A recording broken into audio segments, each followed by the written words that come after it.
Allow me to begin tonight by posing a hypothetical scenario to you.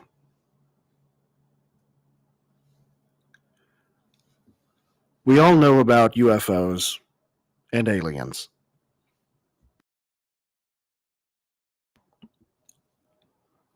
We all know that there have been reports that the military has spotted UFOs, or as they call them, UAPs, unidentified aerial phenomena, at different times, sometimes capturing them on radar. We all know that there have been stories over the last century that the American government has collected alien artifacts, either from spaceships or perhaps even the creatures themselves, and are maybe even keeping them in classified military bases like Area 51. We've all heard those stories. But let's suppose in this hypothetical scenario that after all these years of us hearing all of these reports and hearing all of these stories and sharing all of these things on the internet and people going back and forth about whether or not these things may or may not be true.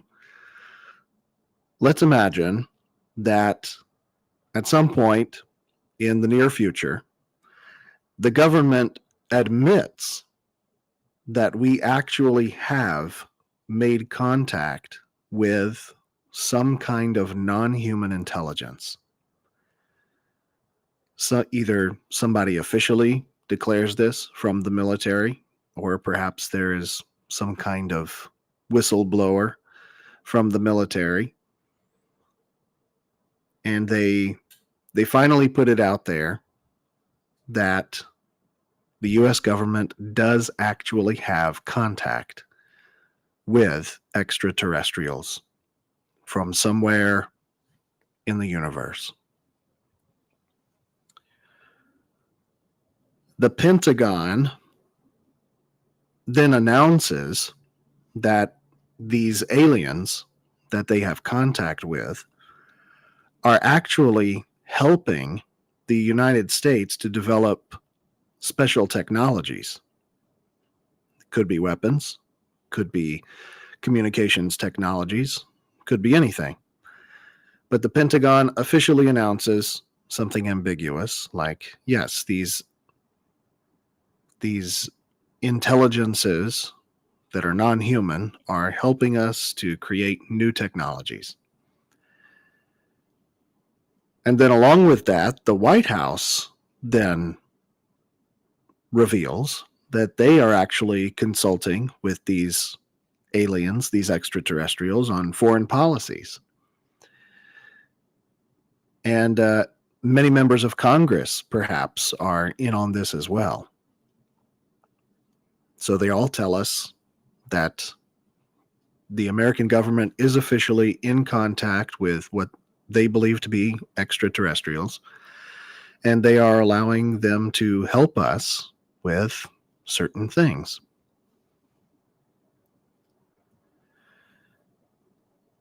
Well, other countries around the world don't like this, and so they retaliate. They try to get in contact with the American government. They suspect that the American government is working on weapons. So war breaks out, and these foreign powers retaliate with weapons of mass destruction. And they start bombing American cities, and America starts bombing them back. And it's a really terrible end of the world scenario, let's say. So in response, the United Nations finally agrees to consolidate power away from some of these people who have been bombing others.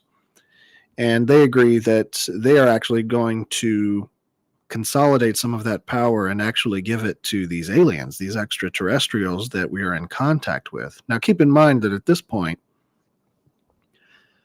the public hasn't been shown any proof that this is actually happening.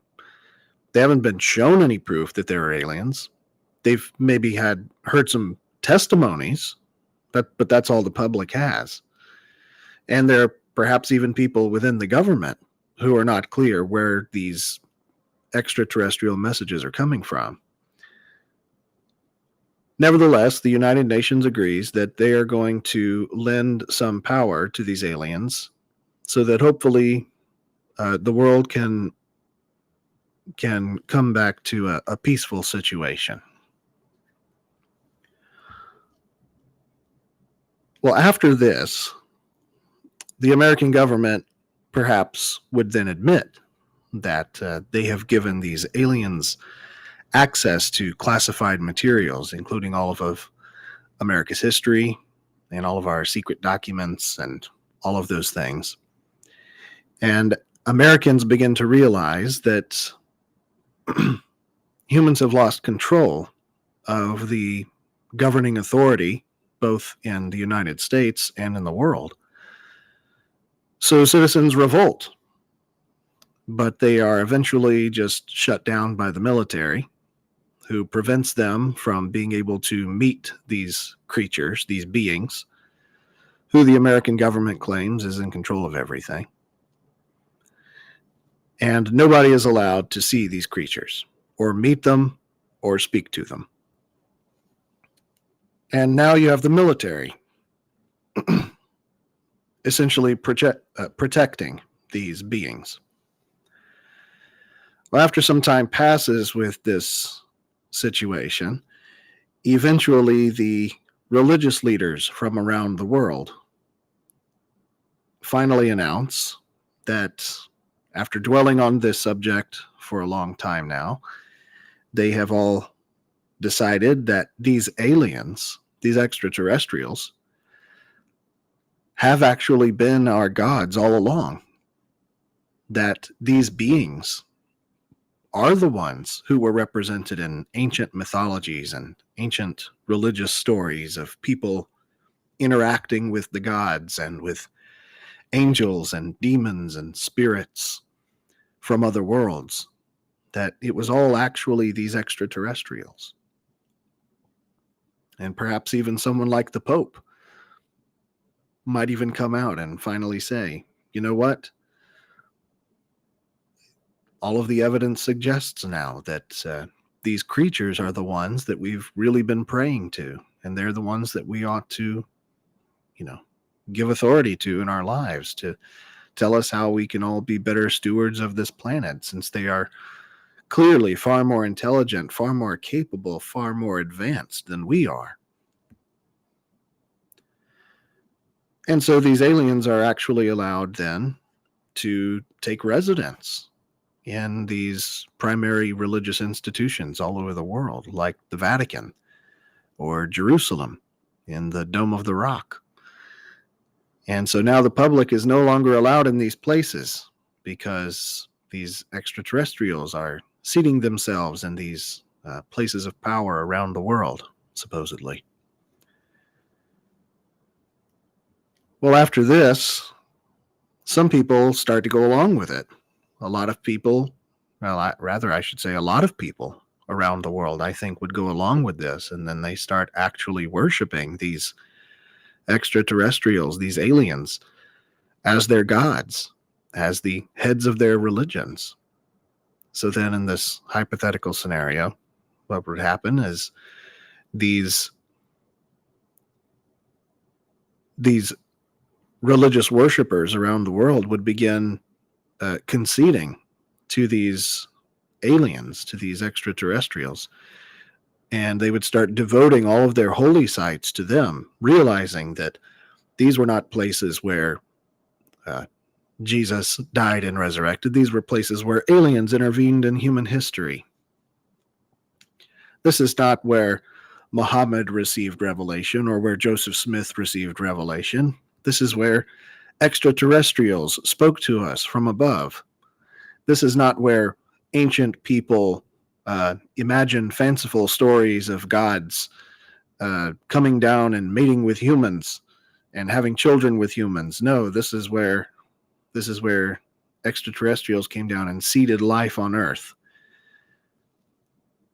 And so people begin to make this their religion. They begin to adjust their religion to adapt to these newfound leaders of ours who have brought us peace all over the world. And at this point, once people finally start to worship them, these aliens finally reveal themselves to the public. Perhaps they show themselves physically out in broad daylight, where a lot of people can see them. Perhaps they reveal themselves somehow through live streaming, through television broadcast, some visual means like that. And they show themselves. And they are just as we've always thought they would look like. They're very humanoid. They have large heads and large eyes, and they kind of look like us, but still quite different. But they speak intelligently, and sometimes they even speak very kindly, and perhaps they've made an effort to learn our language and help us understand things from their perspective. But not everybody is satisfied with this, of course, and eventually one of these alien leaders is shot and killed by some protesters, by some rioters who lead a revolt against these creatures, because not everybody likes being governed by these creatures, and some people don't even believe that they're actually real. And so they go and they kill this creature, and they take pictures of its body lying on the ground, and they watch it bleed out, and perhaps they maybe even carry its body around and tote it around. But then to their surprise, a few days later, this alien being comes back to life. And it's no longer wounded. It's no longer hurt. But it has come back to life all of a sudden, as if it has the power to cheat death, which is the greatest power that humans have ever sought after.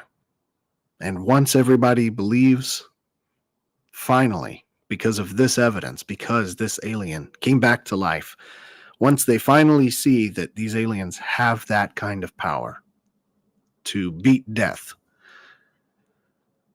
finally the whole world turns after them and begins to worship them. And people finally believe these extraterrestrials, these creatures, these beings from some other planet, some other galaxy, they were actually our gods all along. And from then on, all other religions disappear. Nobody is allowed to believe in anything else after this. And anyone who dares to believe something else is eradicated. Now, of course, this is just a hypothetical scenario. Perhaps a good story for a movie. Nevertheless, I think that in a world like ours today, that is so enamored with science and with the prospect that we are not alone in the galaxy, I think with a society like that, it sounds very plausible that if we did have any kind of evidence or proof of aliens, that people would probably very quickly worship them. And from a religious perspective, I think that this could present a problem, right? Especially from a Christian perspective.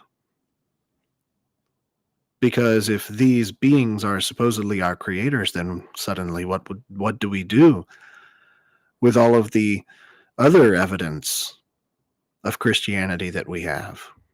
The philosophical evidence for the existence of God, the historical evidence for the existence of Jesus, the archaeological evidence of the Bible, all of those things.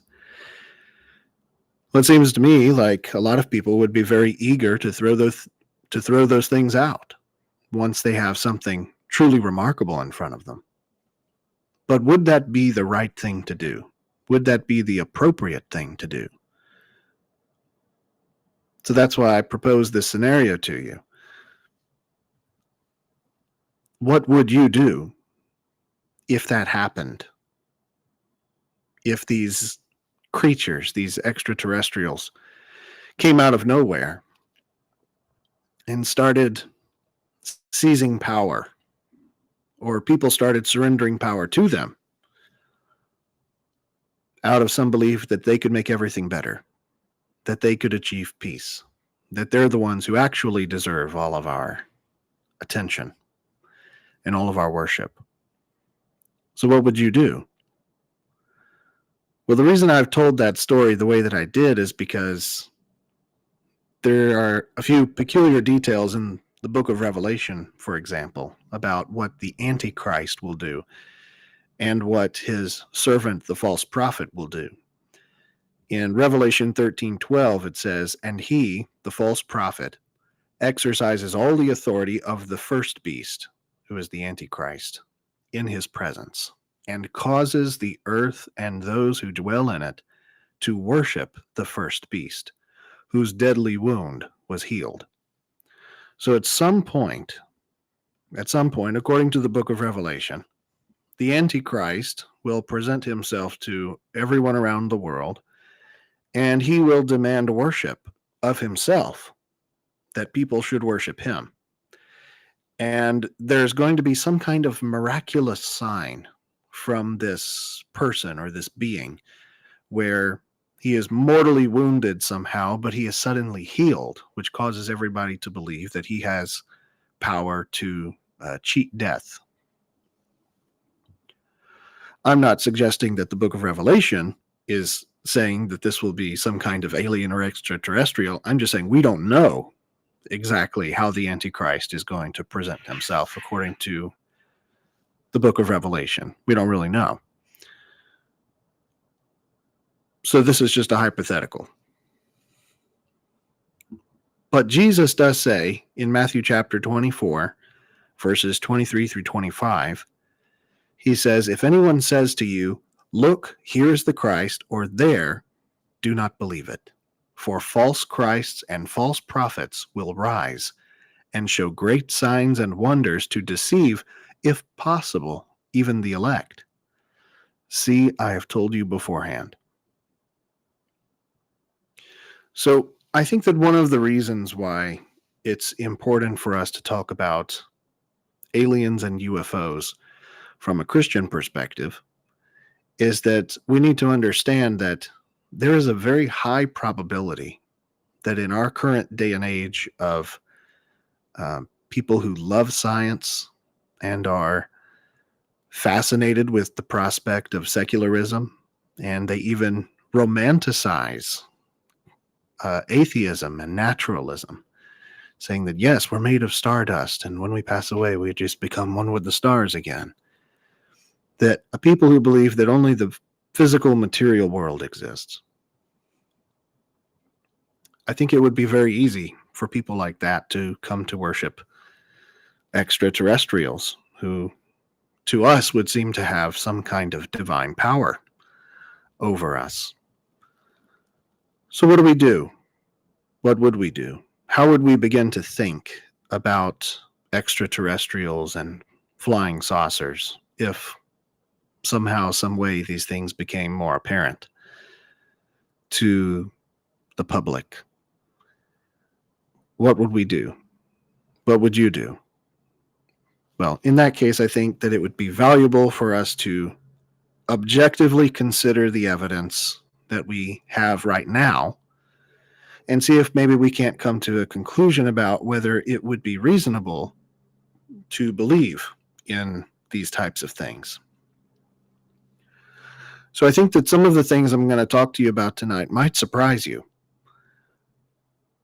because I'm going to show you some things that I think that there is some validity to some of the stories that have been reported by people about what they've seen and what they've experienced. But we have to consider it from a Christian perspective. I'm a Christian after all, and I hope you are too. So how do we think about these things if this ends up being the case? So let's start to look at the evidence here. Most of what I'm going to talk to you about tonight comes from this book called Lights in the Sky and Little Green Men by Hugh Ross, Ken Samples, and Mark Clark. I highly recommend you get a hold of this book and read it. It's full of a lot of really fascinating information. And yeah, it's just a great book. Get a hold of it if you can. I mean, it's very easy to find. So, and it's a pretty easy read as well. There's a lot of good information in it. All right, so could extraterrestrials actually exist? Well, let's look at some scientific possibilities here. Only 2% of the stars in the Milky Way galaxy are young enough and rich enough with heavy elements to possibly form life-habitable planets. Okay, so in order to have life-habitable planets, what you need are galaxies that are young and they are rich with heavy elements, not just gases and dust, but like actual heavy elements that are actually going to come together to form the planets and the things that'll be on those planets. But as far as we can tell, only 2% of the stars in the entire Milky Way galaxy exist in those conditions. Now, we do know that of the 5,000 exoplanets that we know about in the universe to date, we only know about 5,000 of them, only about 1% of those might possibly, potentially be able to support life, which is 63 out of those 5,000 exoplanets in the universe. So not very many. And that is only talking about planets where life could potentially exist. But if you start talking about planets where life could possibly evolve, let's say naturally evolve, according to theories of abiogenesis and Darwinism, neo-Darwinism, and all of that, well, that creates even stronger restrictions for what could be out there. The truth is there are more than 140 fine-tuned parameters for stars to form planets that even could evolve life, but only 0.1 of known stars that we know about fit those criteria. Okay, that's of all the stars we know about, not just the ones in our galaxy. So that is a very small number, and that, of course, still depends on evolutionary theory being true, that life could even spontaneously arise in some kind of natural environment. We know that carbon is the only element from which life could evolve. There are a couple of other options where amino acids and proteins can form, but carbon is the only one that produces actual advanced complex life. Is the only element that we know of that could possibly do that. So just looking at this data, it becomes very unlikely, just looking at the numbers, that there could be extraterrestrials out in the universe. Given these constraints, the probability for one planet to have naturally evolved and supported physical life is 1 to the 10 to the 174th power. And that number is more than twice the number of protons and neutrons in the entire universe, which is 10 to the 79th power. So in other words, extraterrestrial life is so statistically improbable that we might as well regard it as practically impossible. After all, we don't even know how life got started on our own planet. So we couldn't even begin to speculate how life could begin on some other planet. And the fact that only 0.1% of the known stars in the universe would even fit a description like that just makes it very, very improbable that there could be any other planets out there that could, number one, resemble Earth, but number two, even have some kind of life on it. So when you look at numbers like these, you realize how much of a miracle planet Earth really is. We really do have it made on our little blue planet. But let's suppose that somehow, some way, life did evolve on other planets, as improbable as that is. Let's suppose that it did happen. Well, then they would have to travel to Earth. Now, the truth is that space is massive. The nearest star to Earth is 25 trillion miles away. And currently, the fastest NASA spacecraft that we have would take 112,000 years to reach that nearest star 25 trillion miles away. 112,000 years, going as fast as NASA can possibly go, which obviously is not light speed, but, it's probably pretty fast by Earth standards. So, of course, over 100,000 years, anybody on board that spacecraft would die long, long before they ever got anywhere near the nearest star to Earth. So, and what we also need to realize is that space is more densely cluttered than most people think.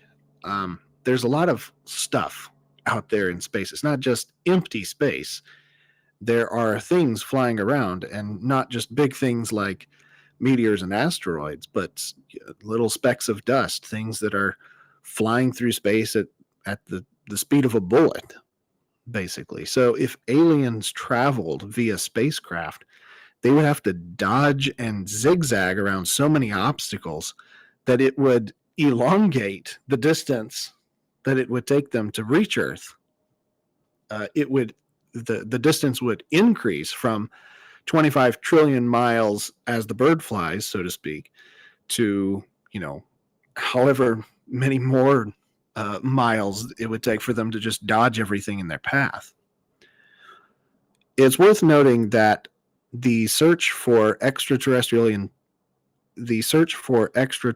intelligence research group called SETI, they have scanned all 202 stars that are within 155 light years of Earth, but they have not found a single intelligible signal of any kind. Every now and then you might see on the news or some random blog, you might see that they picked up some kind of unusual signal. And of course, that kind of headline is made to make you wonder, oh, could that be aliens? Could it be extraterrestrials out there trying to get in contact with us? But no, it's always just something else, solar flare, just a rock, or some kind of, whatever else. It's never actually anything intelligible. And that's within 155 light years of Earth. So if there are aliens farther away than that, their travel distance would increase to 230 light years once you factor in the fact that they have to maneuver around certain hazards and obstacles. So not only is it highly statistically improbable that aliens could actually evolve and live on other planets in the universe, it is also nearly statistically impossible that aliens could travel to Earth once they had evolved the advanced intelligence to, create spacecraft to do that. So it's So the numbers don't look good, scientifically speaking. The numbers just don't line up for there to be actual physical extraterrestrials out there in the universe. It's very unlikely that they could evolve or survive, and it's very unlikely that they could travel to Earth, scientifically speaking. Now, here is some more evidence, by the way, of the kind of damage that spacecraft take. Spacecraft always sustain damage during space travel. Space debris, and we're talking about debris that's just orbiting Earth, it travels at about 15,000 miles per hour. And that's why many of the hull tiles that come back from spacecraft have to be replaced after every single mission, because these craft are getting damaged every time they go up into space and when they come back. Part of that is, of course, because of the temperature when entering and exiting the atmosphere, but there's just as much danger from space debris. It's also worth noting, too, that Earth's orbit is starting to get kind of cluttered with stuff that humans have just left up there. But that's another topic for another day. So when you consider all of the stuff that's in space, it would be nearly impossible for physical extraterrestrial spacecraft to travel trillions of miles while possibly sustaining such damage. Just for reference, Earth is hit by meteoroids about 33 times a day, which is the average of 6,100 times per year.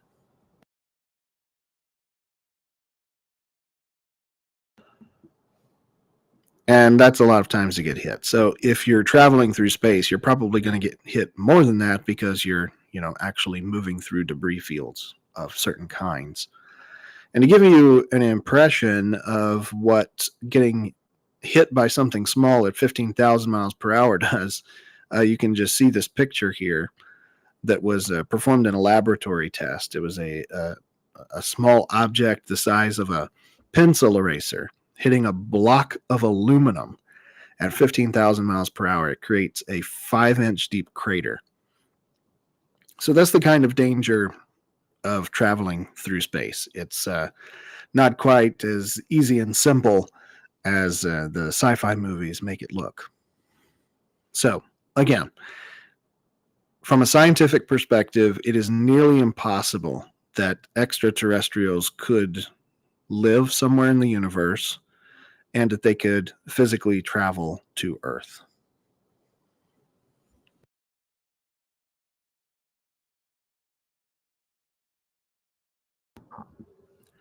Now, with that in mind, let's suppose, okay, maybe they do exist out there. Maybe there is life out there somewhere, and we're not alone in the universe.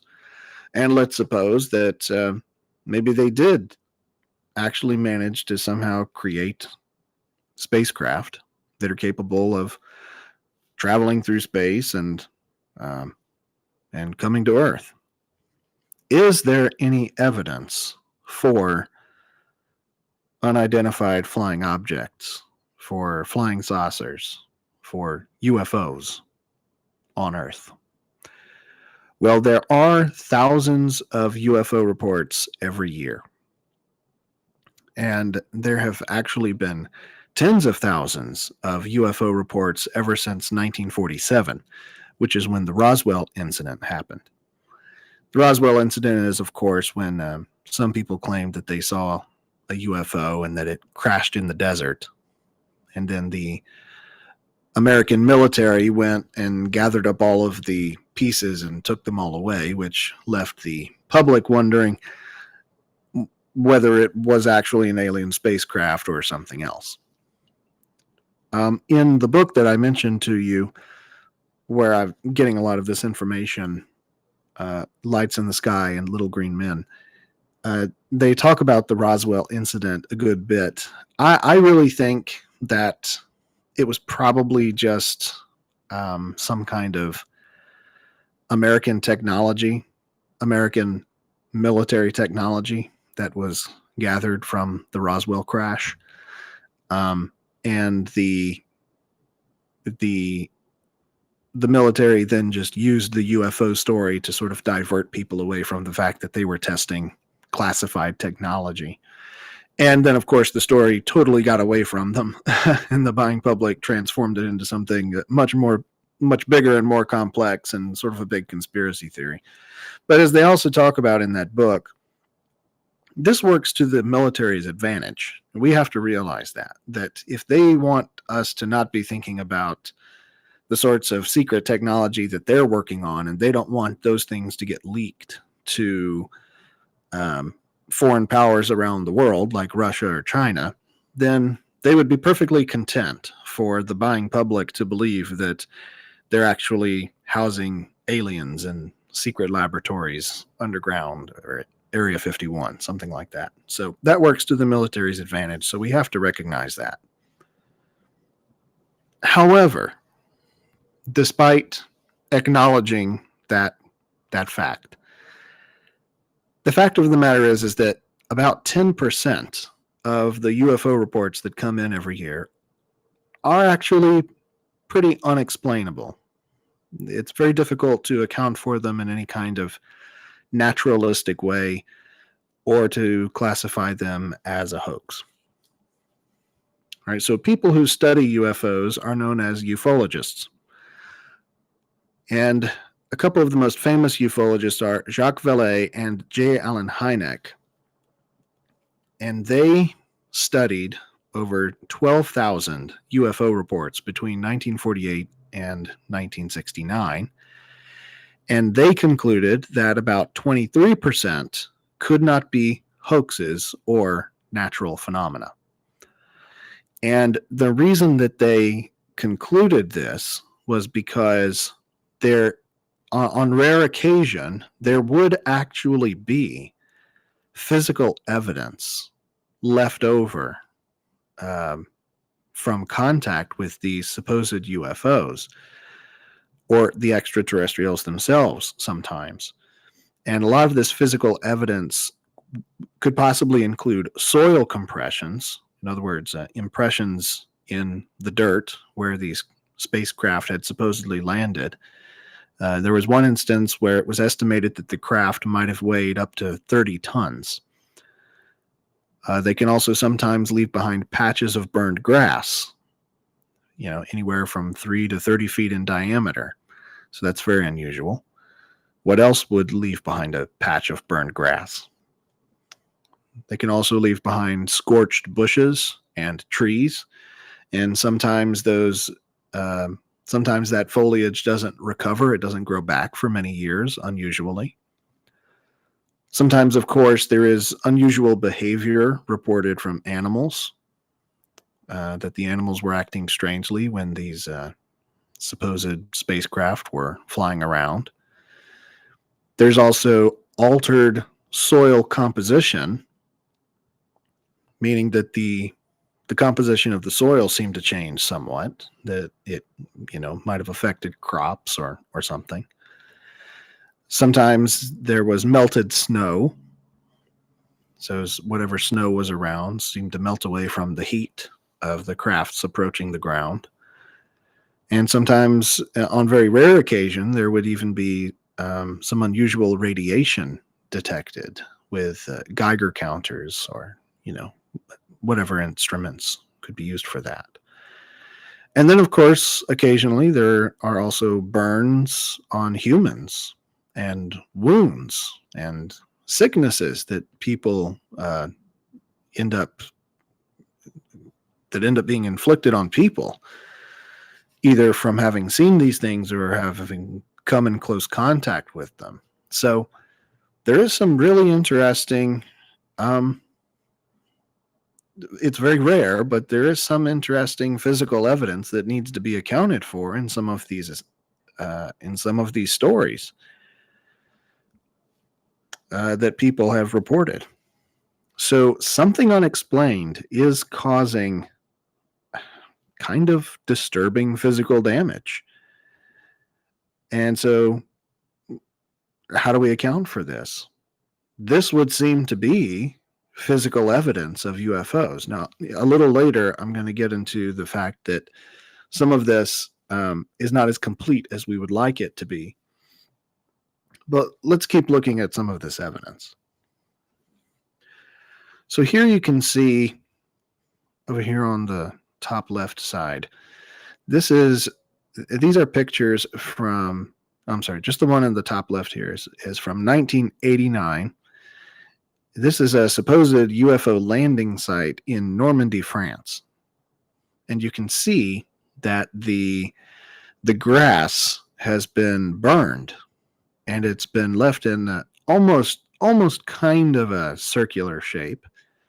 And it's so you can see a guy here, measuring the diameter, and taking notes about what he's seeing on the ground there.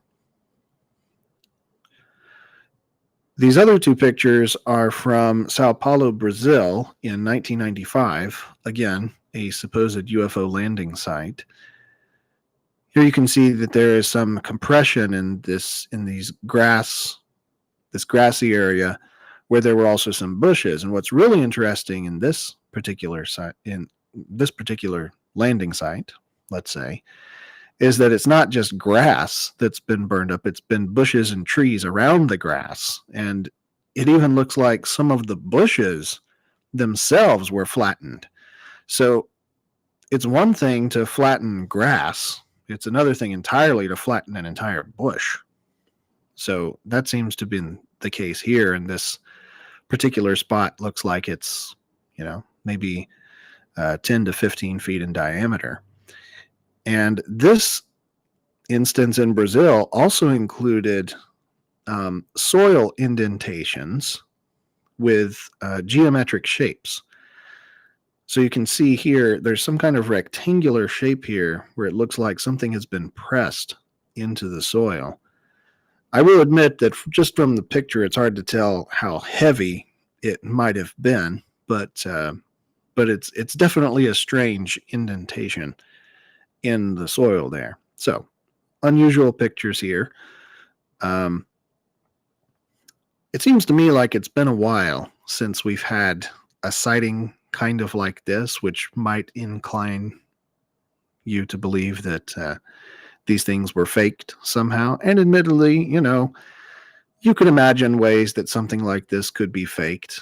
A lot of crop circle stories later came out that those were faked. And people even, showed how they did it, how they flattened the corn stalks out and made all of these intricate designs in the cornfields. So, we want to take this with a grain of salt. But this, of course, is definitely not all the evidence there is. There are a handful of notable and well-documented UFO sightings from over the years. There are some from the early 20th century, but I don't like to use those as examples because I feel like a lot of them were sort of sensationalized when it originally happened. Things like the Roswell incident in the 40s. And a lot of things happened around that time that, were just unsubstantiated and very interesting stories. They're worth looking at. It's really cool. It's really interesting. But I think these here are some of the better, more recent UFO sightings where there were multiple eyewitnesses to these events. In particular, one I find really fascinating is the Cash Landrum incident from 1980, where there were two women and a little boy out, and they claimed to have seen a UFO come down that was shaped like a diamond.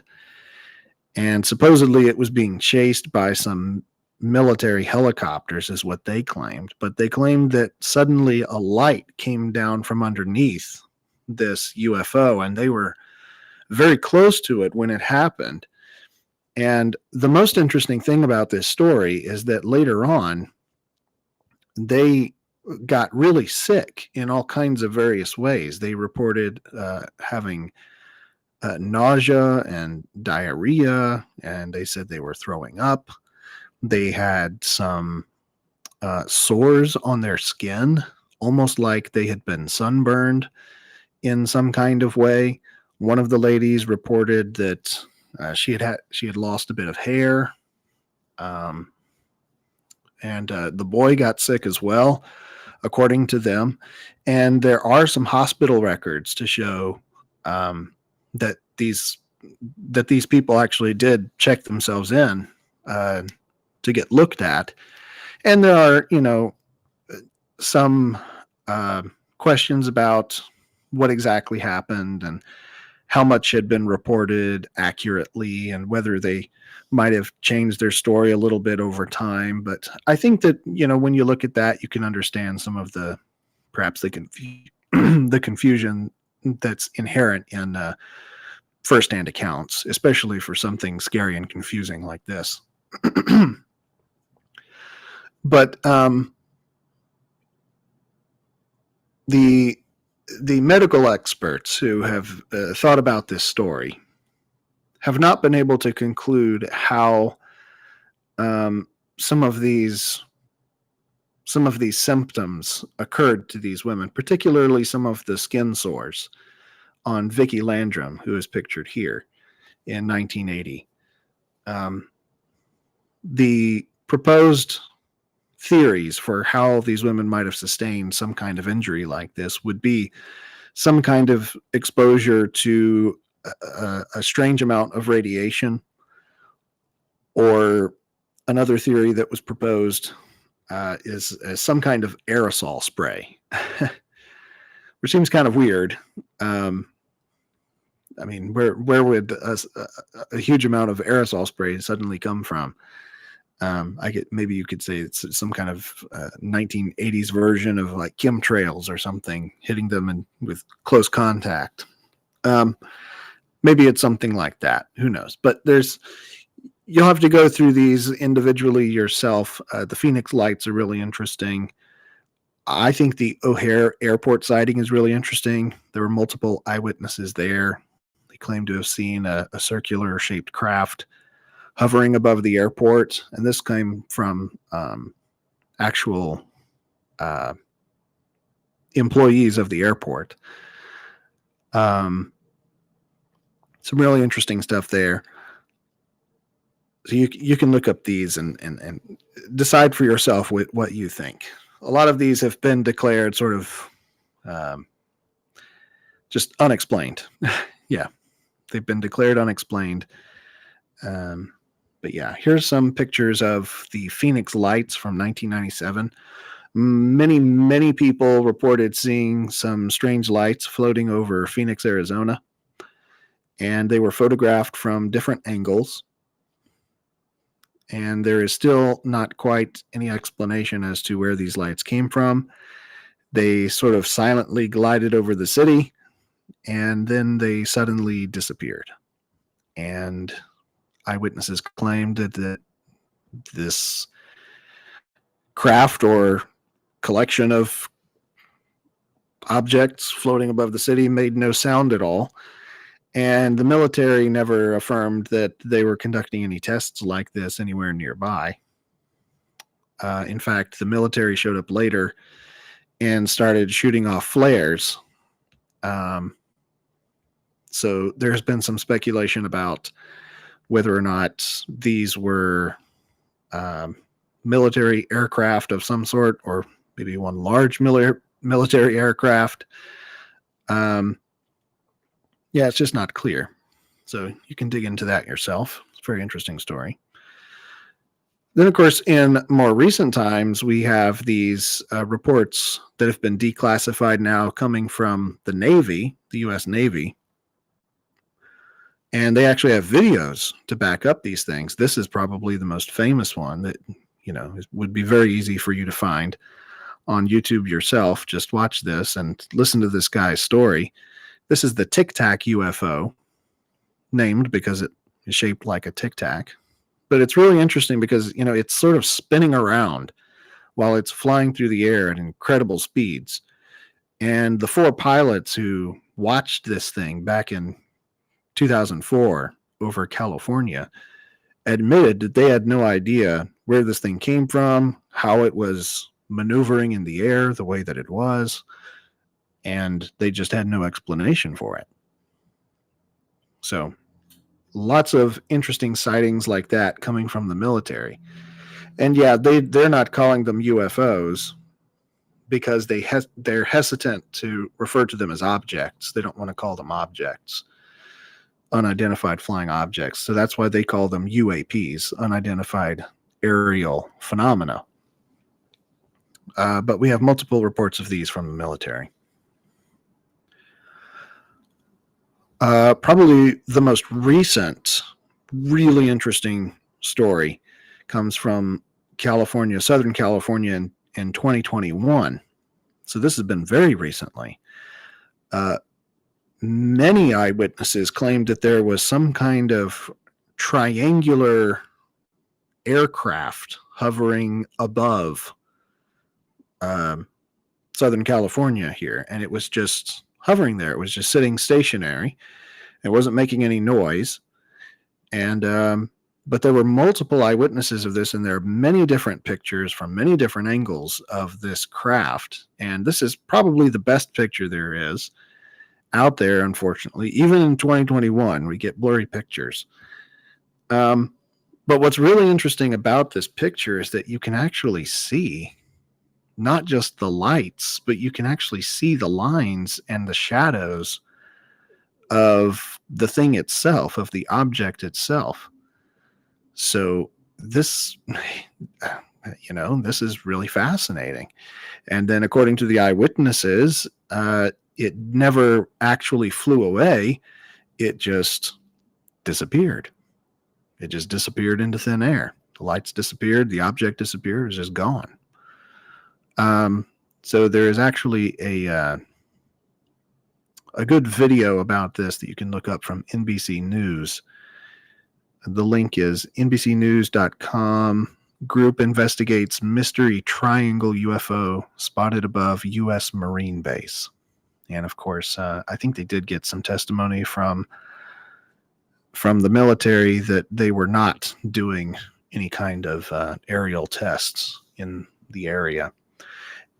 It's worth noting, though, that a lot of times these sorts of weird phenomena do seem to happen around military bases. So does that mean that the military is doing it, or does it mean that the aliens are visiting the military? Which way does it go? All right. Well, that's some of the sensational evidence that I've just shown you now. But now let's try to reel it back in here, because we still have a problem. We still have a problem with all of this evidence and all of these stories. Despite the fact that there are usually physical effects left behind by UFOs, there is never, ever any direct physical evidence of the UFOs themselves left behind. There is never any direct residual physical evidence left behind from the spacecraft. So in other words, there are impressions in the ground, there are burn marks, there are unusual effects on humans and animals. But here's a list of things that we never have, or some of the unusual characteristics.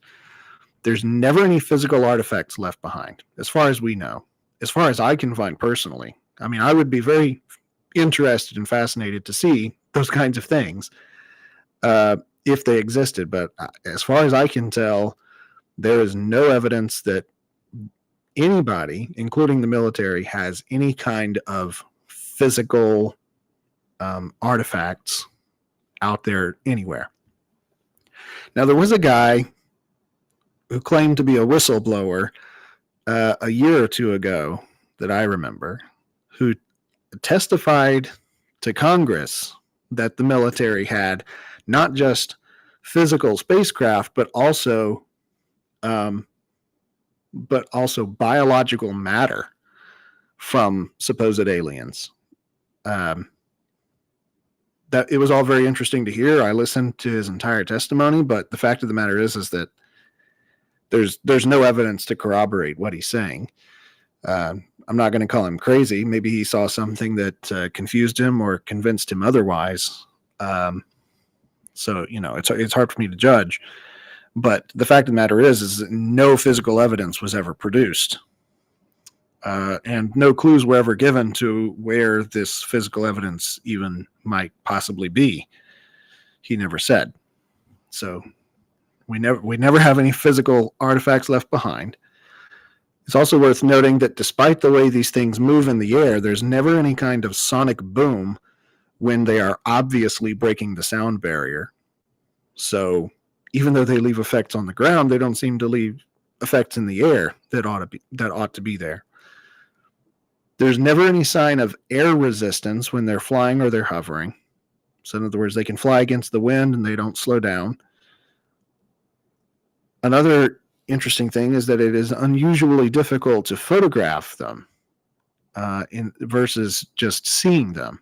So people who see UFOs often have a very difficult time photographing them, not necessarily because they were unprepared, but because the thing itself seems to there are either reasons why it can't be photographed, or the thing itself might not want to be photographed, which is kind of a weird way to put it. But sometimes it just seems like it doesn't want its picture made. Also, sometimes these things can be detected on radar, but not seen with the naked eye, or vice versa. They can be seen with the naked eye, but not detected on radar. So that's a very strange inconsistency. And that comes from some of the military accounts as well. Again, they make impossible turns, impossible stops in midair, and impossible accelerations. Sometimes it's like they don't even accelerate at all. They just go. They go from 0 to 100 immediately. There's no working up to it. And that is just physically impossible, so far as we know. Sometimes they appear to change size and shape and color. Sometimes they will disappear and reappear in an instant. They never give off any kind of electromagnetic signals. Sometimes they seem to emit light, but they don't cast any shadows. Sometimes they will melt or burn metal or grass, but without actually emitting any fire or any flames. Although there are some accounts of them emitting heat, like heat that people have been able to feel, but again, only light, no fire, no flames. And of course, somehow these things are injuring the occasional eyewitness without ever touching them. So how is that possible? Maybe there's some kind of radiation around these things of some sort. Well, this is a problem. This is admittedly a problem in this evidence for UFOs. We have physical effects of UFOs being left behind, but we don't have any actual physical evidence of the crafts themselves being left behind. And it makes it very difficult to try to balance all of the evidence out because it's totally illogical. It's all incompatible with each other. It's total. I won't say it's total scientific nonsense, but there is a good bit of nonsense in the way that this evidence has to be organized and arranged. So what do we do with this? How can we have so much evidence of UFOs and alien abductions, but no actual direct physical evidence of these spacecraft or these space people? Well, before I address that anymore, now let's briefly talk about perhaps whether or not aliens ever interacted with ancient humans. So obviously there's a popular TV show called Ancient Aliens, which is very entertaining, I must say. And it makes many bold claims about how ancient civilizations might have hypothetically interacted with space aliens at some point, and that these ancient people were actually very confused about these extraterrestrials and mistook them for gods, and angels and demons and all of that. Well, as entertaining as the show is, there is none of those claims. None of those claims are actually supported by any kind of good evidence at all. It's completely speculative. And there are four things that people really have to consider when they're watching this show. It's a fun show to watch, but don't get your facts from there, because here are the facts right here. No ancient gods claimed to be from other planets. Okay, so there's no story from an ancient civilization that any of their supposed gods claimed to be from the stars, from outer space, from some other planet. There's just nothing like that. They always claim to be from heaven or from the underworld. And ancient people were not stupid. They understood that those things were different than outer space itself. Okay. Ancient people did have some knowledge of space. Okay. They knew that there were things up there in space that are moving around, obviously, because they would measure them, right? That was clearly one of their favorite pastimes, was measuring the stars and how the stars moved. That's why they built the pyramids. That's why they built all these interesting temples and all of these interesting landmarks like Stonehenge. You know, they're all measuring astronomical phenomena in the sky. But none of their stories claim to have met beings from above them, except to say that, you know, they were from heaven or from somewhere like that.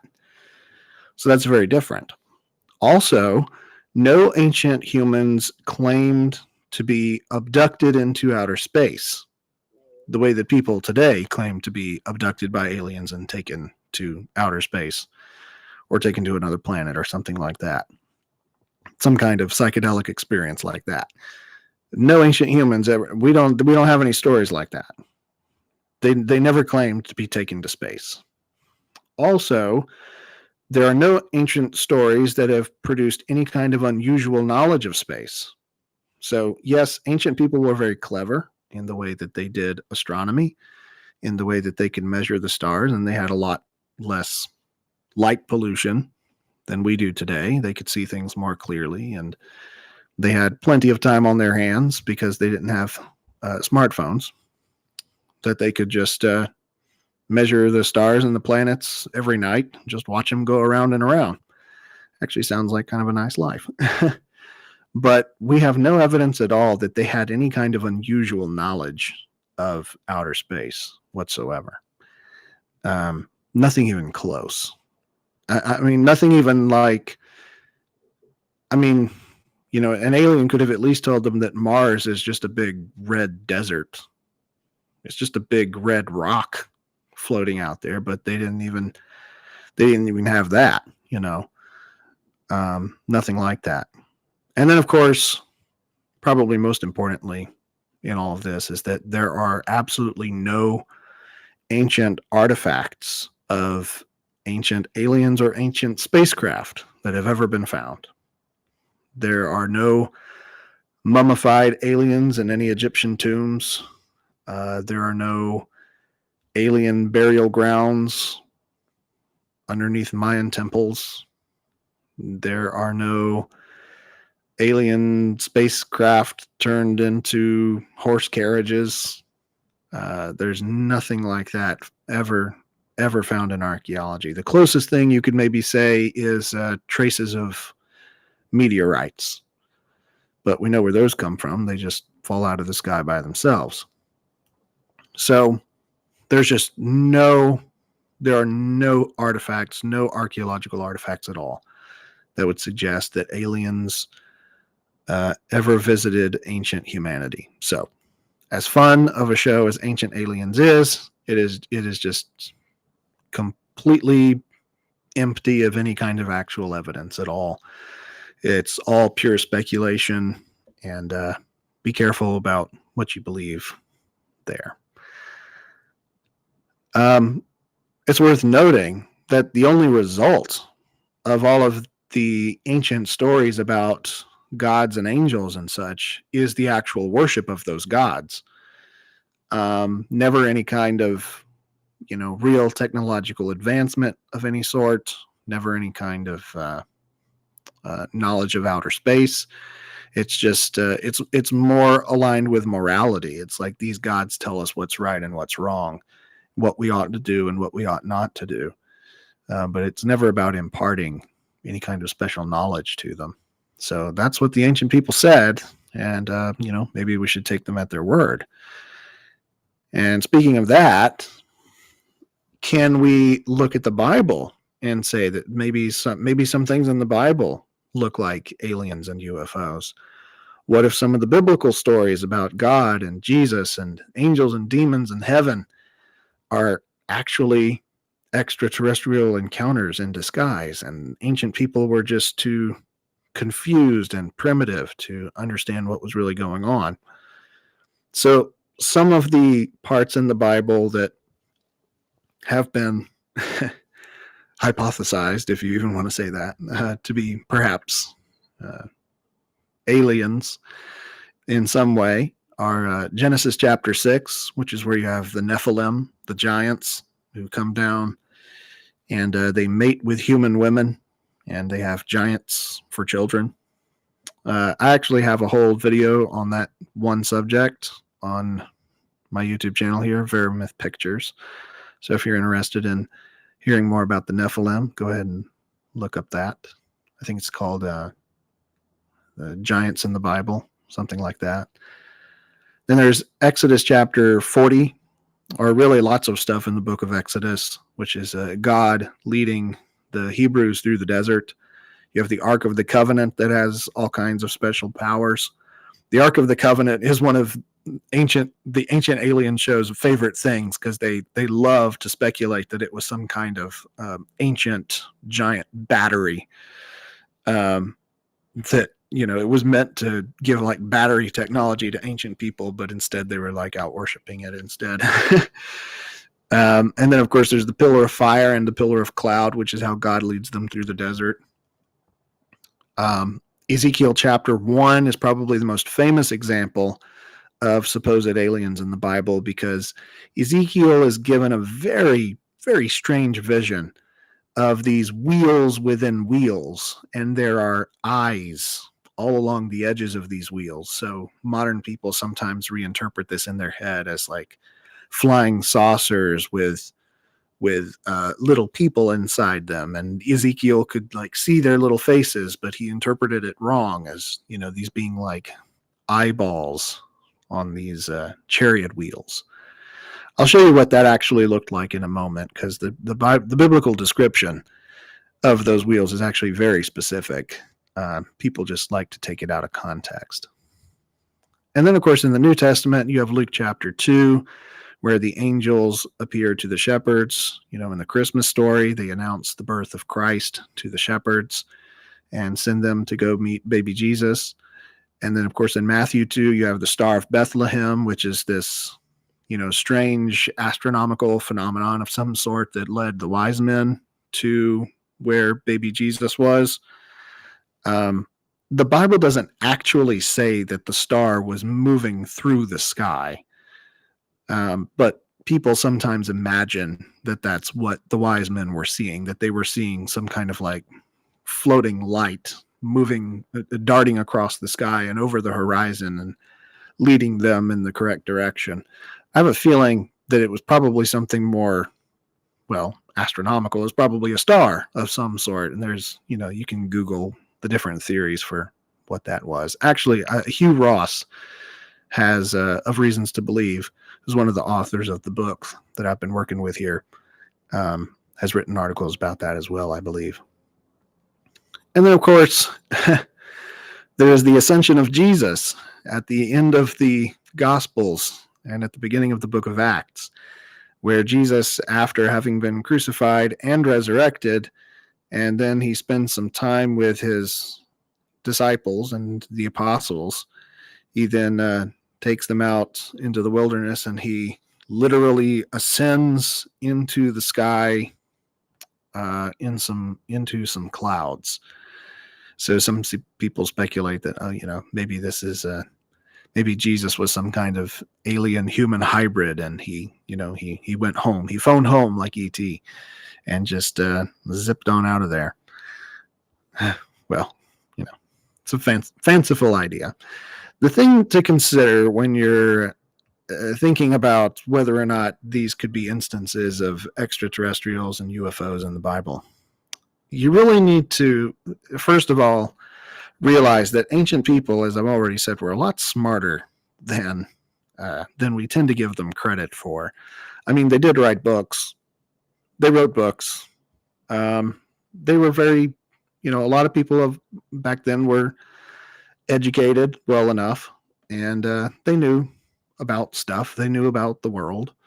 They didn't know the kinds of things that we know. They didn't know how deep the ocean is. They didn't know how many continents there were. But they did know that, if you see something appear randomly in the sky, it probably didn't. You can probably reasonably infer that it's not something physical. Okay. So you have to look at, what did they claim? What did the authors of these stories claim about what they saw? What's the broader context of what's going on? A lot of these stories are miracles. So what was the goal of a lot of these miracles? And then what was the message of the story? Especially in the instance of the angels appearing to the shepherds and leading them to where baby Jesus was, and as well as the wise men, the message of that story is, this is the Messiah who has come to save humanity. And that he is actually Emmanuel. He is God in the flesh, he's not some creature from outer space, but he is actually God, the creator, in the flesh, who was prophesied about in the book of Isaiah. That's where the name Emmanuel comes from Isaiah. So when you look at these things in context, there's not really any reason to think that ancient people were just too dumb to not understand the concept of an extraterrestrial, and that they would misinterpret these things as, some kind of supernatural phenomena. I think that they were plenty smart enough to realize what they were looking at, what they were experiencing. So I think we're better off taking them at their word. Now, as I promised, here is a detailed picture of of Ezekiel's vision from Ezekiel chapter 1. What is actually going on here is, this is a vision. It is not a literal apparition that is appearing to Ezekiel. It is a vision that he has of heaven itself. And it is a gigantic heavenly chariot is what he's seeing. So the wheels within the wheels are literally the wheels of this heavenly chariot. There are 4 of them, and each of them are guided by an angel. So they're not angels inside of the wheels. The angels are actually beside the wheels. And then on top of the wheels sits what's described as a firmament, which is this sort of, not necessarily solid, but it's just this layer of, I forget the gemstone that's used to describe it, but it's a layer of sort of some kind of gemstone there on top of those wheels. And then on top of this heavenly chariot is the actual throne, where God himself is seated and is surrounded by rainbow and lightnings and thunderings and all of that. So the fuller picture of what Ezekiel is actually seeing here is a huge, magnificent, heavenly chariot where the wheels within the wheels can take the chariot in any direction, not just linearly, but sort of in any direction it wants to go. And I suppose hypothetically it's being driven by the person on the throne, who is God himself. And again, this is just a vision. There's a difference between, when you read the prophets in the Bible, there's a difference between when they have a vision of something that communicates a theological message versus when they actually see a divine apparition of some sort. So just to contrast, in the book of Exodus, when Moses sees the burning bush, that's not a vision, that's an actual physical apparition that Moses could, he could see it and he could stick his hand in the fire and he wouldn't get burned. And then God does other things, transforms Moses' rod into a snake and that sort of thing. So that's actually happening.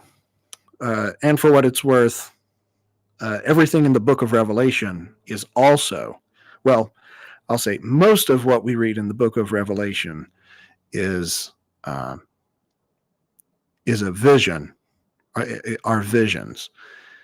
It's not clear toward the end whether what John is seeing in the last couple of chapters is not perhaps an actual vision of things that will be, of how heaven will actually look.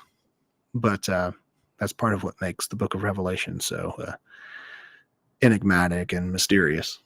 So anyway, all this to say that Ezekiel's vision in Ezekiel chapter 1 is really, really not all that similar at all to flying saucers or UFOs.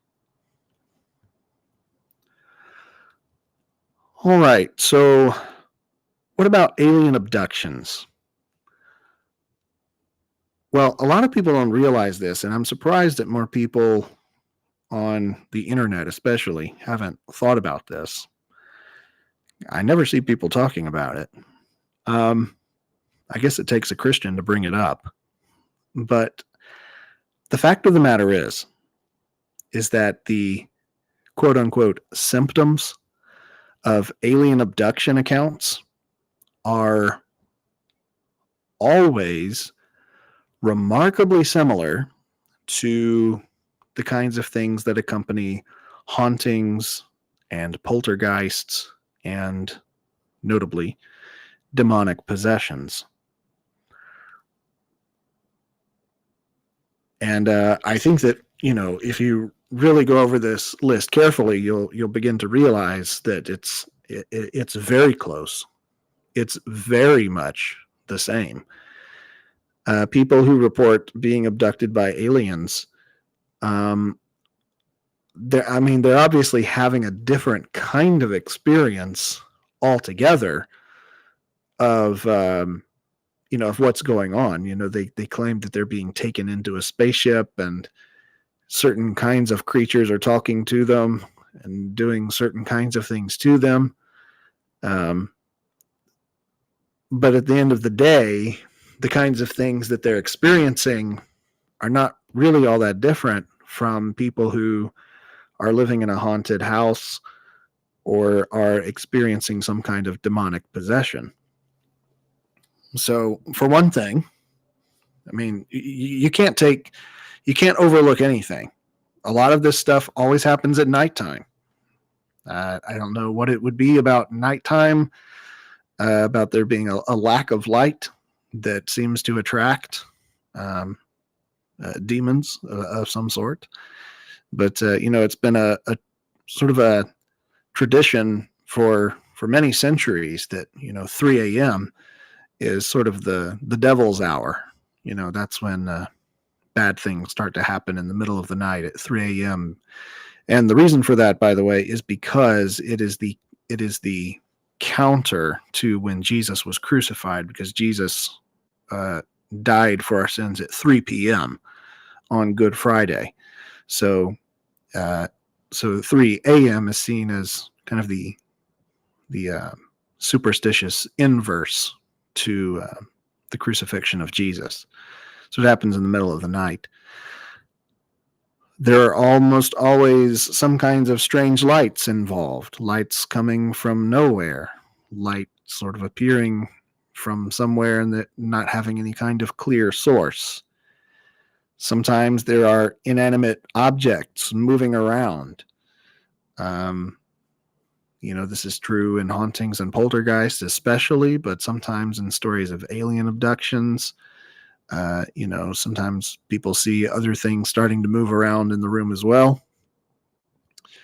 I always think of I can't help but think of the scene from Close Encounters of the Third Kind, the Spielberg film, where Richard Dreyfuss is in the pickup truck. I think it's one of the best special effects in Hollywood history. I think I don't even know how they quite did that scene in 1977 without any CGI, but it was just amazing where everything in the truck starts floating and he's just sitting in the truck watching all these things float until finally this huge light appears above him. And of course, that's a Hollywood depiction of these sorts of stories. But there are, but people do report that inanimate objects start moving around. When people are abducted by aliens, they report that they are surrounded by scary, dark entities. You notice they're never like really beautiful beings, right? They're never like beings that attract you with their natural beauty. They always look, something like this, like, very skinny, very slender, gray, perhaps reptilian type creatures with big black eyes. And yeah, I know there's a difference between the grays and the reptilians and all that, but but the fact of the matter is these are terrifying creatures. They're not in any way something that you would naturally anyway want to approach. And these are the kinds of entities that people report when they have these kinds of experiences. People report that they lose control of their body, that they can't move, kind of like sleep paralysis. So they can't move, they can't control themselves. And if that's not exactly like demonic possession, I don't know what else it would be. And perhaps the experience that's happening, mentally or psychologically is something very different. So it's some kind of different perception during a supposed alien abduction, but the fact that that loss of bodily control is exactly like demonic possession. I think it speaks for itself. Also, sometimes these things are strangely sexual. There are some very disturbing stories from alien abduction accounts where people claim they're being experimented on. And you might wonder, well, why would demons be interested in anything like that? And I'm not here to tell you that I have the answers, but what I can tell you is that from the Bible, based on the Bible, it does seem to me that demons have some kind of strange fascination with human sexuality. That's what Genesis chapter 6 is all about. These sons of God, which is what Genesis calls them, come down and start trying to have kids with human women. I have explanations in my video for what I think is going on there, but clearly these beings, these creatures, are fascinated by the fact that humans are able to create more humans through sexual reproduction.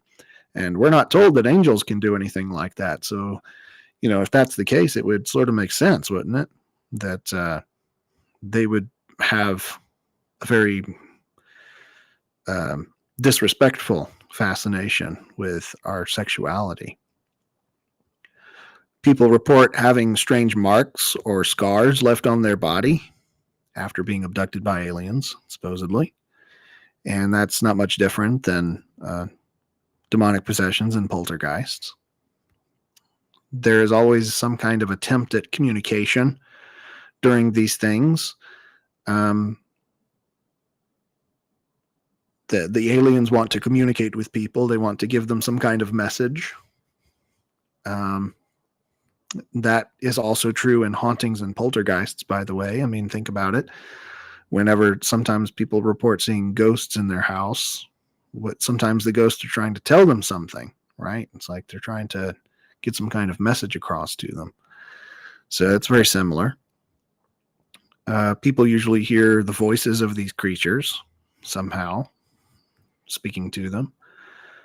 People often get the sense that these are actually interdimensional beings, that they're not actually extraterrestrials from other planets who have traveled through space to get here, but actually they're from another dimension, that they have traveled through literally some kind of metaphysical portal to get here into our dimension.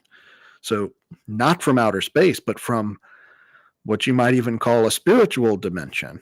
It seems to be where these beings are coming from. So much so that some people have taken to no longer calling these creatures extraterrestrials, but calling them extra-dimensional beings. So there is that. I mean, if these beings are being clear about the fact that they're not actually from another planet, but that they are actually from some other dimension, well, that sounds a lot more like a spiritual being than an extraterrestrial. And so perhaps we should take that seriously. Also, people often report that alien abductions feel like a spiritual experience. That's what they say, which is why these things often get connected with religious ideas and connections to the occult and paganism and New Age religious beliefs and stuff like that, because these are the kinds of things that the aliens seem very eager to affirm, which obviously are very different than Christianity. So people reporting that these are spiritual experiences are affirming the fact that there is something unusually spiritual going on here. I mean, I have never been abducted by aliens, as far as I know. But if I was to be abducted by aliens, I imagine that it would feel a lot more like going to a very strange hospital. Like, maybe, yeah, I would get knocked out. Maybe they would, put me to sleep or something, and I'd wake up kind of groggy in an operating room, and I would be surrounded by a bunch of weird looking creatures. But I would know that it was a physical experience, right? I wouldn't go back home and be like, I just had the most amazing spiritual experience in a very weird kind of hospital. I'd be like, no, I was like in a hospital room. I was in an operating room, and they were like touching me and poking me and doing things to me. I wouldn't say it was a spiritual experience. So the fact that people do report that this is a spiritual experience, I think, is very telling for what is actually causing these kinds of experiences. Also, it's worth noting that most of the time, these beings are communicating with people telepathically, not with mouths and tongues or vocal cords, but actually just through telepathy. And it seems to me that makes much more sense if we're talking about spiritual beings instead of physical beings. Because, well, to be honest, I don't see telepathy as being very physically possible. Seems to me that if telepathy is a real thing, or was a real thing, that it would have to happen through spiritual means, not through physical means. Although I'd certainly be opening to hearing how it could be physically possible. But yeah, to me, that's indicative of something spiritual going on. Also, people report losing the sense of time.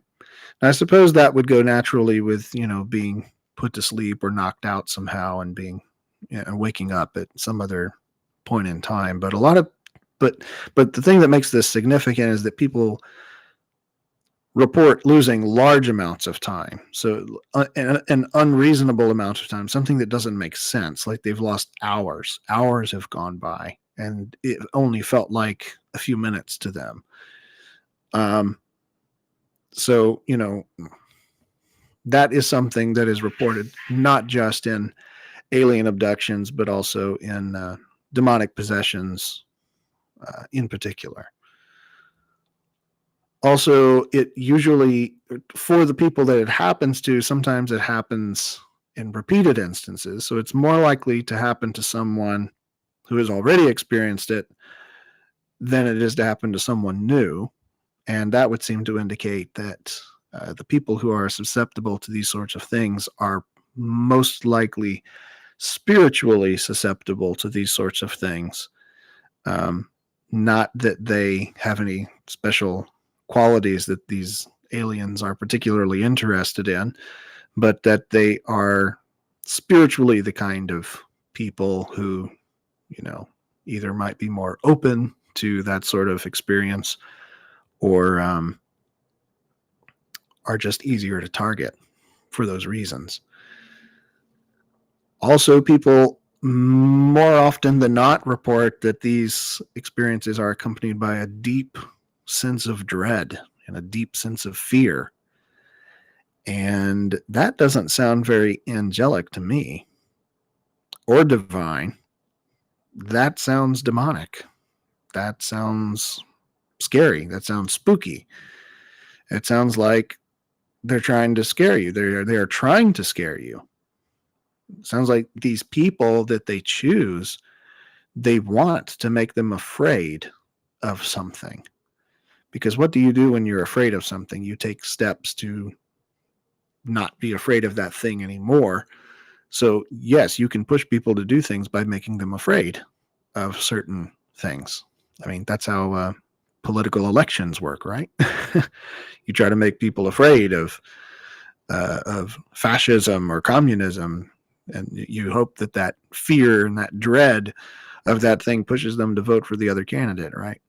We know far too much about that these days, unfortunately. But yeah, so these alien abductions are often accompanied by a deep sense of dread, a deep sense of fear.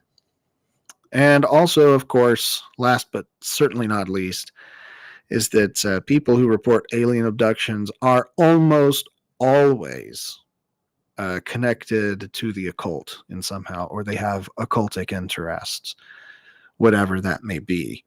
It could be a variety of things. But the fact that people who experience these kinds of things seem to be the ones who are sort of asking for it, and they're the ones who get it.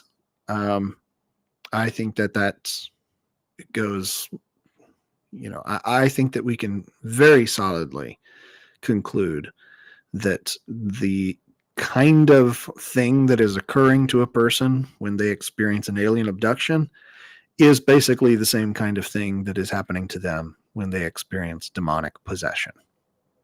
So, I don't see any other way around this, honestly. I've thought this for years and I've talked to people about it, and I've never had anybody offer me any kind of rebuttal to this concept. Christians are will accept it pretty easily. Non-Christians will, sort of cautiously agree, like, well, maybe there is something to this, maybe demons, maybe it's not demons we've misunderstood as aliens. Maybe it's sorry, I said that. Maybe it's not aliens we've misunderstood as demons. Maybe it's demons we've misunderstood as aliens. Because you could use the same cover story, right? You could say, well, angels and demons have appeared to humans for centuries, but they couldn't properly explain that they're from another dimension. So, they just tell them they're from another planet or something like that. I was like, well, it just makes just as much sense for an alien to be like, well, they can't understand that we're from another planet, so we'll just tell them we're from another dimension. It could go either way. Both things seem equally plausible. So I suppose that's why non-believers haven't pushed back against that idea much, because they see that's, well, what are you going to actually push back against?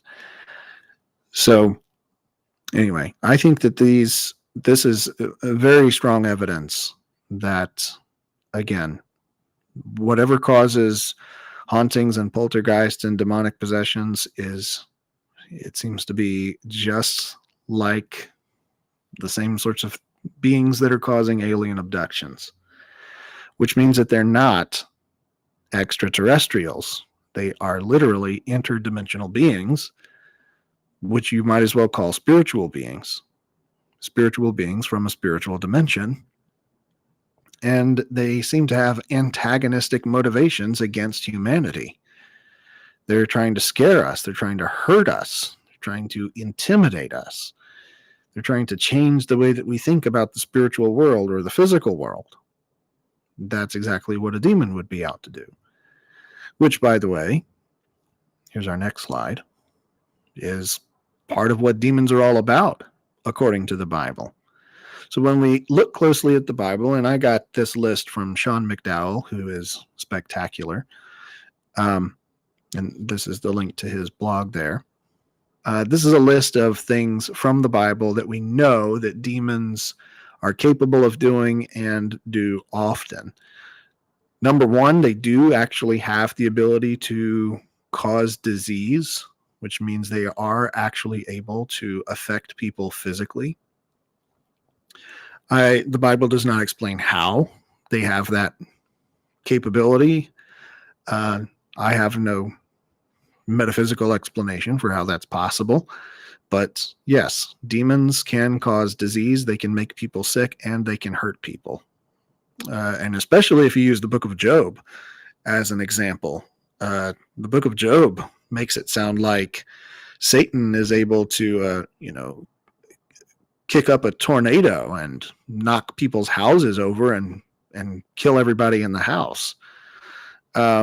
So I don't know if maybe things have changed since Christ has died and been resurrected. Perhaps, some people suggest that Satan's power has been lessened to a certain extent since Old Testament times. But regardless, when we think about stories of, let's see, like the, where people get burned or scarred somehow from either an encounter with a UFO or an alien, that is something that a demon, based on the Bible, could do very easily.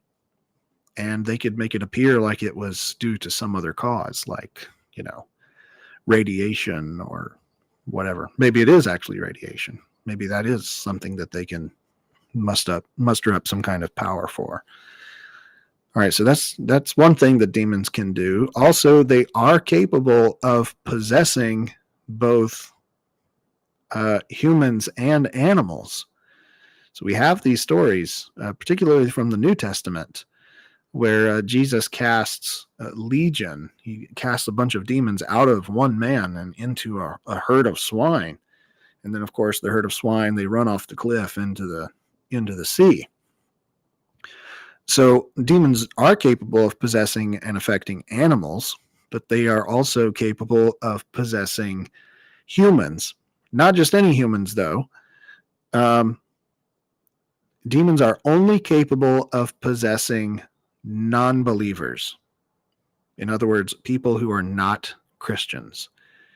And the reason this is true, of course, is because Christians who have been born again, who believe in Jesus Christ, who have trusted him as their Lord and Savior, those people now have the Holy Spirit living inside of them. The Holy Spirit comes within us and renews our spirit. He gives us new life. We are literally born again, and he now lives within us, which is something that didn't happen in Old Testament times. It was a promise that was being kept for the time of the church. So when somebody becomes a Christian, the Holy Spirit indwells them and becomes a seal of salvation in their life so that they can continue to walk with God. Not necessarily live a perfect life, because you're still going to fight against the flesh, but the Holy Spirit gives you the power to fight against the flesh. But if you have the Holy Spirit living inside of you, then there is no room for any demons. The Holy Spirit is God himself. That is God himself, and no demon has the power to overcome God himself. So, but if you're not a Christian, you are susceptible to demonic possession, whether you like it or not.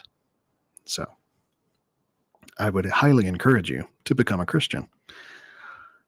All right, number 3, demons work against the spiritual growth of Christians. So demons are not capable of possessing Christians, but what they can do is they can play with their mind. I actually think that, I think there's a case to be made that demons can actually give you thoughts. Again, I don't know metaphysically how that works, or even how that's metaphysically different than possession per se. I mean, possession is a full takeover of all your physical and spiritual faculties. But I suppose if demons can communicate telepathically with each other, and if humans also have a spirit, which I believe we do, then I suppose it would be possible for a demon to communicate telepathically with a human and thereby give them a thought that, they may not necessarily know where that thought came from. I don't know if that's ever happened to you. It's happened to me before, where I have thought of something and I just think, where did that even come from? That has nothing to do with what I was just thinking about, and I have been led to believe on certain occasions that it is literally maybe not the devil, but a devil preying on your mind. So Christians have to beware of that sort of thing, which is why we need to keep our mind and our prayers focused on God. And number 4, of course, demons have the ability to spread lies about God and what God does, what God cares about, his church, the gospel. And demons spread lies about Christians, about God's people. And they do that by spreading those lies through non-believers and through believers. And it's all kinds of, sometimes it's overt things, sometimes it's very subtle things. Like I was just talking to a guy the other day about, he was complaining to me about all the evils of organized religion. And I just said to him, well, you're going to have to get over that real quick because Jesus started an organized religion. So, I really think that this lie that a lot of people believe that organized religion is itself inherently evil, I think that's a lie from Satan. So it's a very subtle one, but it's one that even creeps into, the minds of Christians and causes them to not go to church for years. So those are the sorts of things that demons do. Now, relevant to our discussion tonight, that is all stuff that demons can do. But the one thing that would really sell this theory that extraterrestrials are actually demons in disguise trying to deceive us, the one thing that would really sell that would be if demons had the ability to physically materialize into actual physical beings. But if we're just looking at the Bible, if we're not anything else from around the world, no other mythologies or legends or anything like that, but just based on the Bible does not seem to indicate that demons would have that ability. It does not seem that demons could materialize into physical bodies. That should, of course, inform our understanding of Genesis chapters 3 and 6. Genesis chapter 3 is the snake speaking to Adam and Eve, and Genesis 6 is the Nephilim, the sons of God, having children with the daughters of men. Again, you can look up about the Nephilim in my other video on that because it's a whole other thing. I don't think that the snake that Adam and Eve met, I don't think that was a manifestation of Satan. More likely, I think it was an actual snake that Satan was possessing, and he was causing them to think that the snake itself was talking to them, when in fact it was just Satan communicating with them telepathically, or perhaps even out loud on his own. through the snake, but it wasn't as if the snake was moving its mouth and uttering words from its own body. I don't think that was what was happening there.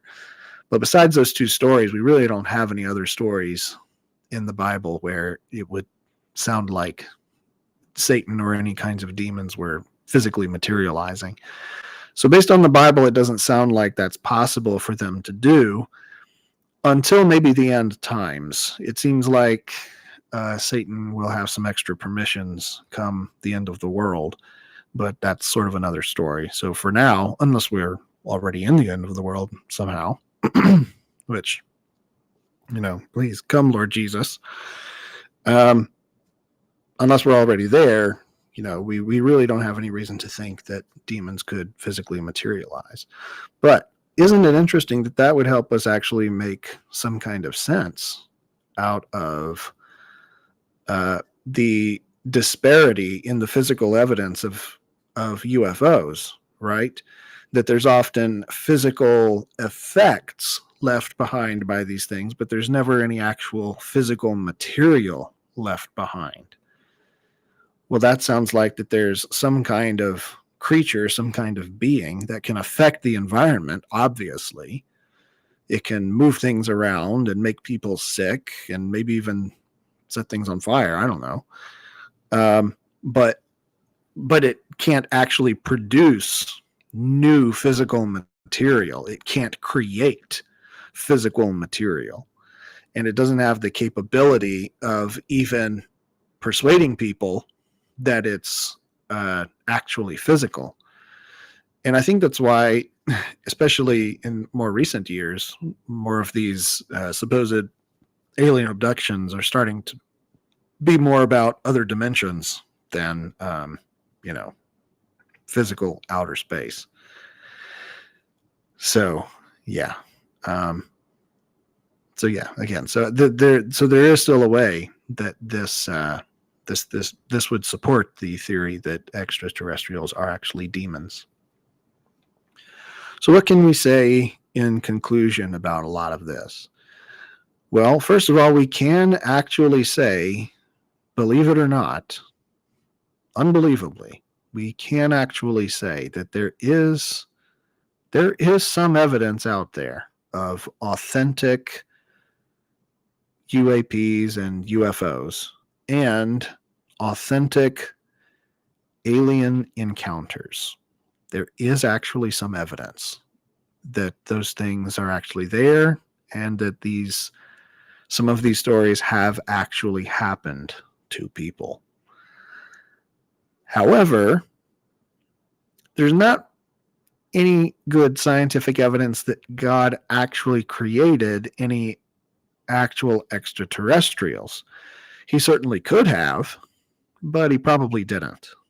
It seems like when we look at the universe, planet Earth is as special as it gets, and we are leagues above everything else around us. And the probability that there could be another planet like ours out there is so incredibly improbable that it is practically impossible. So, could God have created aliens? Yeah, he could have, but he probably didn't. And there is absolutely no evidence that aliens invented any of our human religions. None whatsoever. If anything, a lot of ancient religions were probably invented by demons because they demand that people worship these other divine beings instead of God himself. So that's definitely more evidence of demonic interference in human history, not of extraterrestrial interference in human history. Furthermore, there are no references to extraterrestrials in the Bible, none whatsoever. There is no part of the Bible where that would make sense at all. And we should take ancient people at their word. If they claimed that what they saw were spiritual beings, then I think we ought to take that seriously and say, well, it sounds like they saw spiritual beings. So, yeah.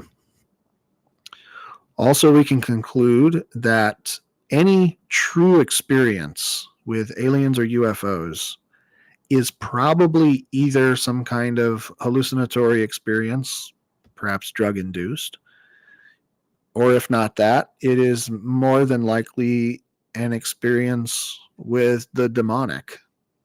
But it is almost certainly not an encounter with something extraterrestrial from another planet, from outer space. So, uh, so if you have ever had an encounter with an alien or a UFO, if you've ever viewed something like that, know that you've probably brushed up pretty close to some demons, some devils, unless you were tripping on drugs. Although those things are not mutually exclusive, demons love messing with people who are high on drugs. So anyway, I suppose that's another subject for another day. I have actually met, unbelievably, I'll save this for last. I have met a couple of people in my life who unironically and authentically told me that they believed that they had seen a UFO. One person said that they had seen a UFO, and another person told me on a separate occasion that they had both seen a UFO and they believed that they had been abducted by aliens. I know for a fact that both of these people were doing drugs. So it doesn't come as a surprise to me that they might have an experience like that. However, for the one person who told me that he had been abducted by aliens, I do want to say this. I believed him because I could sense his sincerity about how terrifying and real that experience was to him. In fact, he described it as so scary. He described a very typical alien abduction story where he had just, gotten high. Actually, I think he was doing more than that. But he was definitely high on drugs, and he essentially claimed that he saw some kind of light outside of his window, and these creatures beckoned to him, and so they took him up into their spacecraft, and they did terrible things to him that he didn't even want to say what it was. And then when it was all over the next morning, he felt like he had been seriously scandalized, intruded upon. And he said that the experience was so terrifying that it caused him to stop doing those certain kinds of drugs because he just didn't want to be anywhere near that at all. And furthermore, he told me that it was such a terrifying experience that it made him start praying more. Now, when I was speaking to him, he did not claim to be a Christian, but he did claim to believe in God. And he said that he did believe that God was capable of protecting him from those beings, whatever they were. And when I told him what I believe, which is that extraterrestrials are basically are literally just demons trying to deceive us, he just nodded his head and he was like, I've never really thought about it that way, but that makes total sense. So yeah, that was my one personal encounter with someone who has had an alien abduction experience. And again, I could sense just how terrified he was. He didn't even like talking about it out loud, because he was typically a very loud person, but he told me all of this in hushed tones, like he didn't want anybody else to know. He didn't want anybody else to hear. So when I hear that sort of thing coming from someone like that, I tend to believe them, So our final conclusion that we can say at the end of this evening is that Satan absolutely does want to deceive us in any way possible. Satan's entire objective, because he hates us humans, is to lead us away from God. So if he can cause us to worship something else, anything else, even if it's worshiping atheism or humanism or whatever it is, worship a physical extraterrestrial, worship another spiritual being, whatever it is, whatever he can get us to worship instead of God himself, Satan will consider that a victory.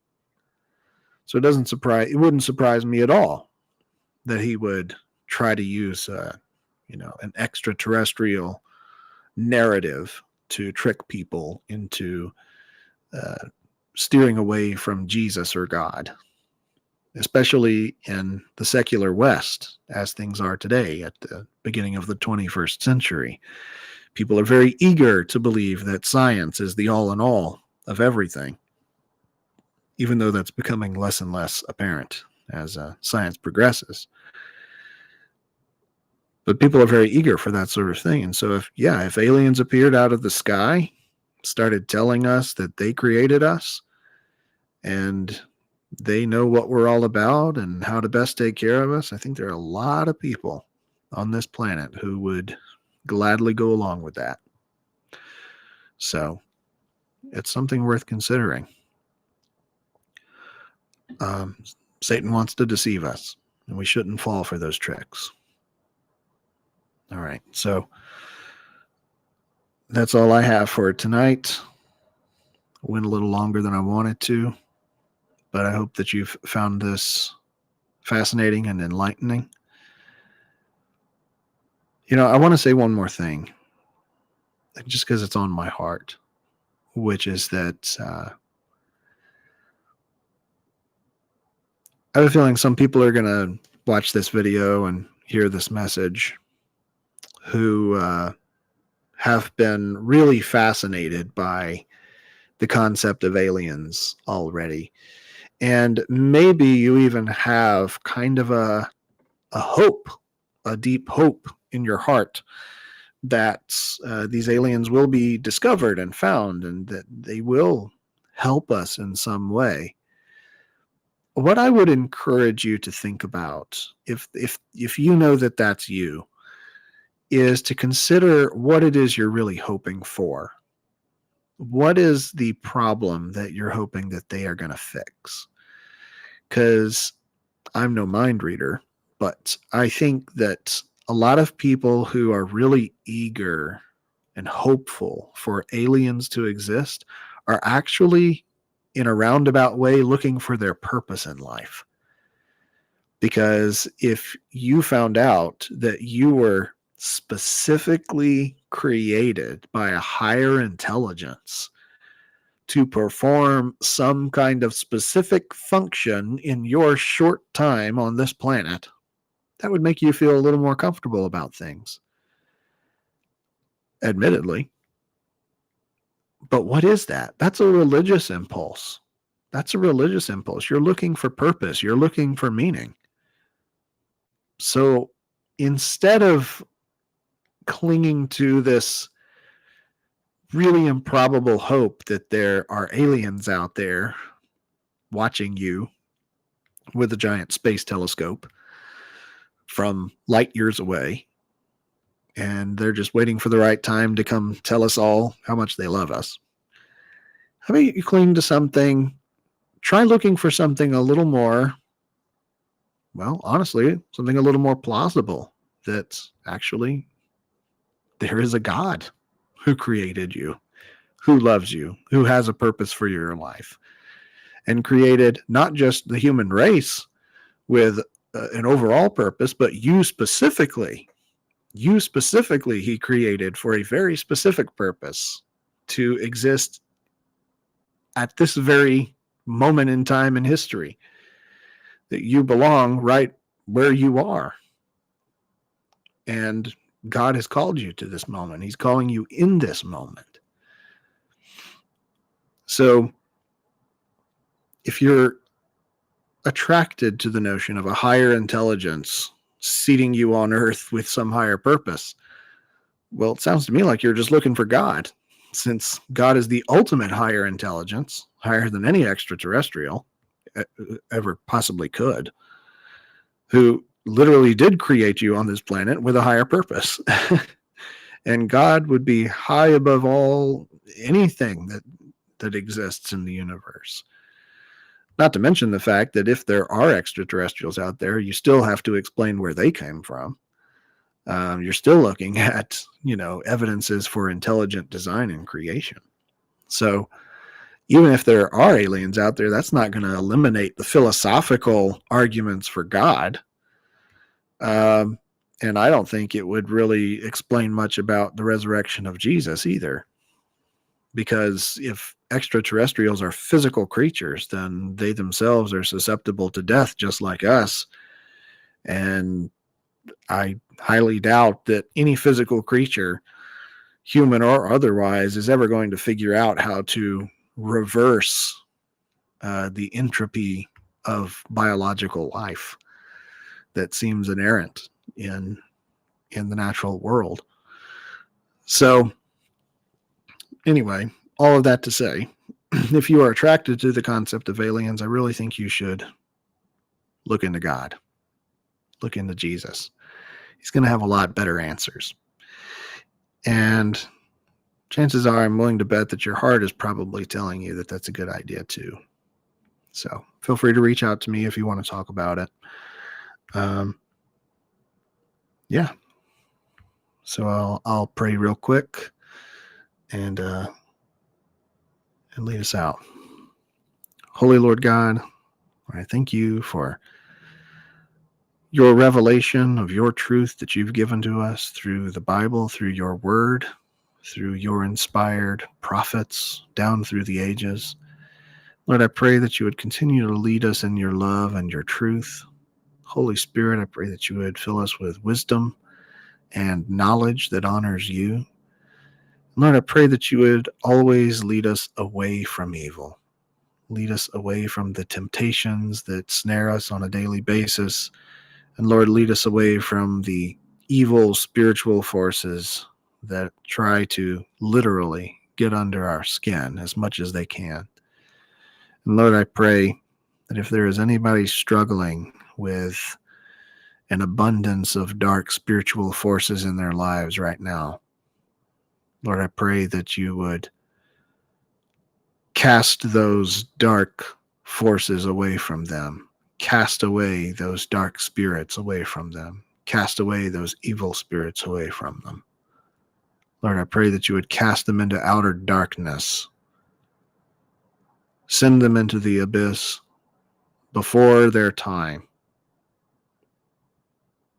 And Lord, I pray that you would surround anyone who prays this with angels who do your work, beings of light, beings of goodness and holiness, Lord, who will protect them from the evil forces.